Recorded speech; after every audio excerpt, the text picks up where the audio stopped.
শান্তিনিকেতন পৌষ মেলা প্রস্তুতি পর্ব শেষ মুহূর্তে। ঐতিহ্যবাহিত শান্তিনিকেতনের পৌষ মেলা এবার অনুষ্ঠিত হতে চলেছে পূর্বপল্লী মাঠে।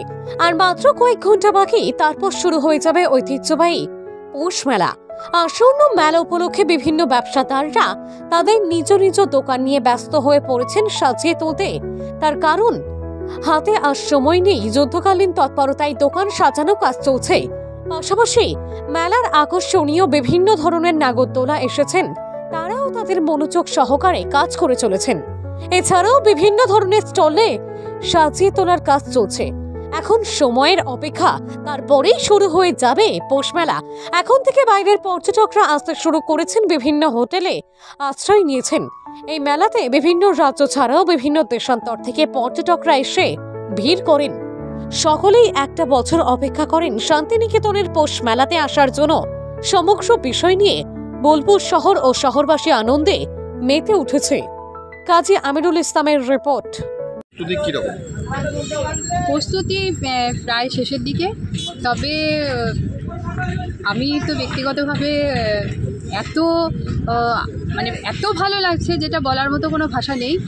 আজ বহু বছর ধরে বোলপুরে রয়েছি, আজ 26 বছর হতে চললো। তো সেই মেলার আনন্দ যেন আবারও ফিরে পাচ্ছি। আজ মেলার মাঠে এসে এর আগেও এসেছি, যখন থেকে প্রস্তুতি পর্ব শুরু হয়েছে, মেলা হবে এরকম একটা ভাব এসেছে, তখন থেকে এসেছি। তবে আজকে এই বাঁশপোতা, এই নাগরদোলা, এমনকি জিলিপি ভাজার গন্ধ, এটাতে একদম মনে এত একটা আবেগ আসছে, এত আনন্দ হচ্ছে যেটা বলে বোঝানোর মতো ভাষা নেই।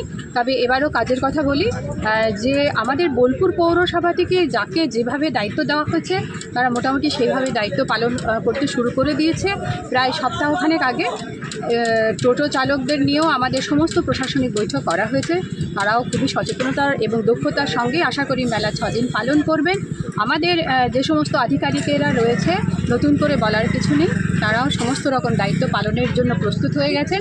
আপনারা একটু খেয়াল করে দেখবেন যে আমাদের যে সমস্ত নির্মল বন্ধু, নির্মল সাথী এবং আমাদের 22টা কাউন্সিলর, তারা যে দায়িত্ব নিয়েছেন, ওয়ার্ড থেকে ছেলে মেয়েদের নিয়ে যে ভলেন্টিয়ার্স, সমস্ত তারা প্রশাসনিক, আমাদের যে পুলিশ প্রশাসন আছে, তাদের সঙ্গে সহযোগিতার হাত বাড়িয়ে দিয়ে যাতে কোনো রকম অপ্রীতিকর ঘটনা না ঘটে, তার জন্য আমরা সব রকমভাবে প্রস্তুত।